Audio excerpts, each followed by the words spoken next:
So, Black Friday shopping happened. I bought me a Fender Stratocaster, Eric Johnson, Virginia. The best Stratocaster ever made. And it was a dud. It was trash. It's completely garbage. The fit was terrible. The finish was great, but also terrible. I'm here to tell you why I didn't like my Fender Virginia guitar. I returned that thing in less than 24 hours. It was that bad. I love Eric Johnson. He's my favorite guitar player of all time. If you ask anybody, who is your favorite guitar player who knows me, they're going to tell you Eric Johnson. I love Eric Johnson. He is my guitar hero. So when I bought the Virginia, I was like, this is my final guitar. I have 7 guitars. I'm done, dude. That's it. That's it.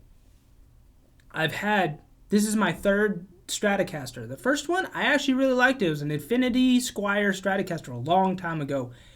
And I gave that to my friend. The second one, you know what happened in the second one. I just didn't like the fretboard. It was an extremely heavy guitar. The neck profile was bad in my opinion. I just didn't like it all that much. Now, the Fender Eric Johnson Virginia was supposed to be my favorite guitar ever. You know how they say don't ever meet your heroes? That happened to me because I met my hero and I was very disappointed. Now, let me tell you the problems with this guitar, okay? The problem wasn't the hardware. The hardware was fancy and expensive. It was the most beautiful looking guitar I've ever seen in my life. I've never seen a guitar more beautiful than that, ever. That guitar was absolutely beautiful. But it didn't matter because it played like garbage. And I only had it for 7 hours before I returned it. What happened is, when I got the guitar, I immediately went, ooh, that's not good. That guitar in particular had a baseball neck. I don't know if Eric Johnson likes a baseball type neck. I'm not a huge fan of that, but I could have been that could have actually have been okay if the neck didn't feel like way too glossy, but that's probably his preference. And if that's his preference, that's cool. It's not my preference. Okay, me and Eric Johnson, we don't share those kind of preferences. That's fine, actually. I would have been okay with that if that was the only issue. When I got the guitar, I had a lot of over glue on all of the frets, all of them. At the top of the fret, going all the way down the fretboard. Glue. Every single where there's a fretboard. Every single position there's a fret. And I'm like, that's shoddy on a $3,000 guitar. This is a $120 guitar that my mom, she bought this for me back in 2004, like over 20 years ago. And this is a flawless neck.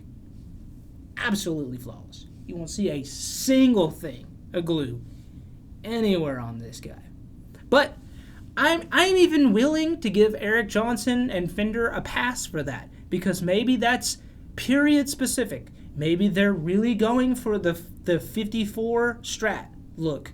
Maybe that's how crappy the quality was in 1954 when they made Fender Stratocaster. So I'm even willing to give them a pass on that.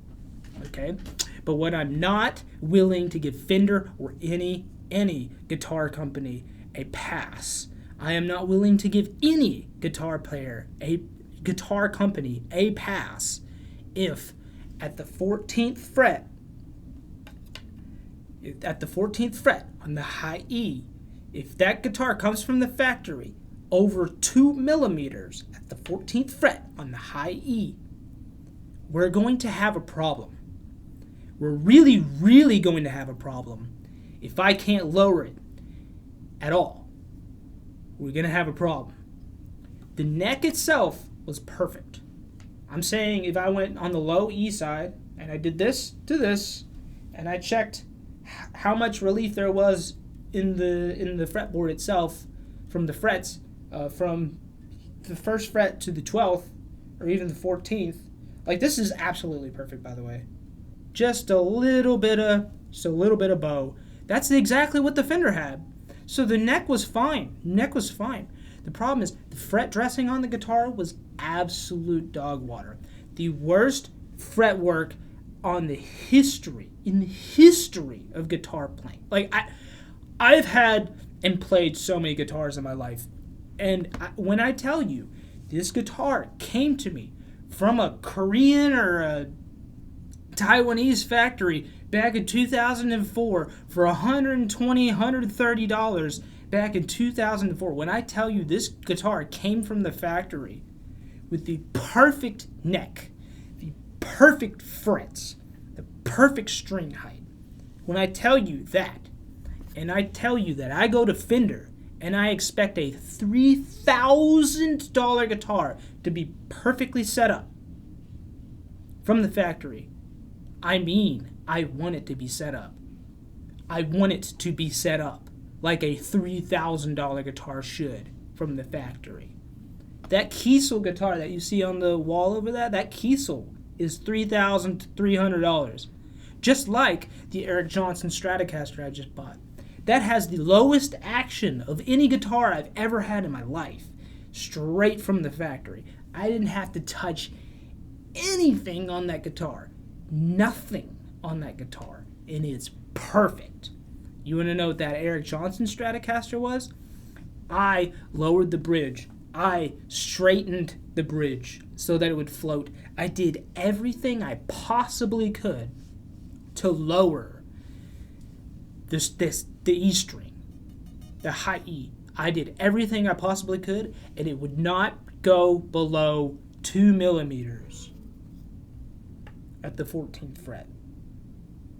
And that to me is completely unacceptable. It made the guitar completely unusable. It's a $3,000 guitar. I expect to be able to lower the action at least a little bit. Now, I know a lot of people are going to be like, but that's within Fender's spec, and Fender's going to be making guitars to their spec. I don't care if Fender's spec is the spec they made in the 1930s. I don't give a damn. This is 2025. They should have fret dressing and fret height and intonation down to a science. And they have. And I have proof. Because that Ibanez right there, that blue one down there, came from the factory freaking perfect. This guitar came from the factory 2004. Freaking perfect. That Kiesel came from the factory. Brand new from the factory in California. Fucking perfect. Fender, what in the fuck are you doing? What are you doing?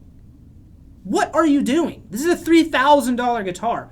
I'm so done with guitar companies that do this. And Fender seems to be one of the only guitar companies doing this. Why is your quality control so garbage?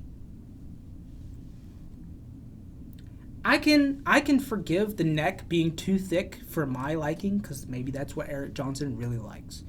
I can forgive there being glue on the top of all the frets. I can forgive that because maybe that's what they're going for when they mean just like the 54 Strats used to be. But the fretboard itself needs to be perfect. I should be able to lower my strings, no problem. I should be able to straighten the bridge, make it slightly floating, lower my E string, no problem, on a $3,000 guitar. But for some stupid reason, Fender decided to mess up this one guitar. And I know that some of you might even be saying, okay, you got a dud, you just buy another one. This is my third Stratocaster. The first one I actually liked. It was an Infinity Squire Stratocaster. Pretty decent. It was set up pretty well. I was able to lower all of the action pretty low on that. And I liked that guitar, and I gave it to my friend. The second one that I had a lot of issues with. But you know what? That guitar was only $400. That was a Fender Strat, Player Series Strat, back in 2020, I think. And it was $450. And on that guitar, I was able to lower the action. Dude, When I buy a $3,000 guitar, dude, I expect to be able to do certain things with the guitar. If it's completely unplayable, which granted it wasn't completely unplayable, but I want a guitar, I want to play it. Maybe the Virginia is made for people who just want to look at the guitar.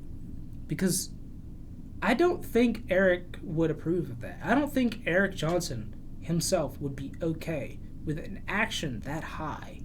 I don't think Eric would be happy with that.